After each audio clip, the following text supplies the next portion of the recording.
আপনার শখের ফোনটি ফার্স্ট সার্ভিসিংয়ে গেলে আপনার ব্যাকসেলটা ওপেনিং করা লাগে। তো ওপেনিং করতে গেলে অনেক সময় ব্যাকসেলের নিকেল উঠে যায়। তো সেক্ষেত্রে আপনার অরিজিনাল যে ব্যাকসেলটি আছে এটা নষ্ট না করে এভাবে কাস্টমাইজ করে নিতে পারেন ট্রান্সপারেন্ট গ্লাস হিসেবে।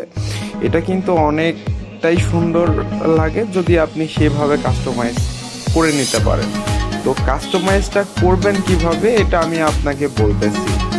এই যে গ্লাসটা আছে এটা কিন্তু নিকেল উঠে গিয়েছিল, বাজে দেখাচ্ছিল, অনেক স্ক্র্যাচ ছিল।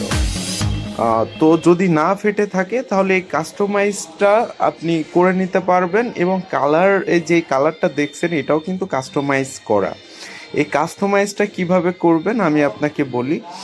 যেখানে আপনার বাইকের হেডলাইট স্ক্র্যাচ হয়ে গেলে, ঘষা লাগলে যেখানে পালিশ করাই, তো ওখান থেকে আপনি এটা ক্লিনভাবে, যদি কোনো কালার থাকে বা অন্য অন্য কোনো দাগ থাকে, এটা আপনি ওখান থেকে পালিশ করে নেবেন এবং ইচ্ছা মতো আপনি কালারটা কাস্টমাইজ করে নিতে পারেন। এই যে এখানে জিল জিল যেই ভাবটা আছে আপনারা দেখতে পারছেন ব্যাকসেলের পিছনে, এই যে জিল জিল যে কালারটি করছে, এটা কিন্তু কাস্টমাইজ করা। এই কালারটি আপনি ইচ্ছা মতো কালার কাস্টমাইজ করে নিতে পারেন।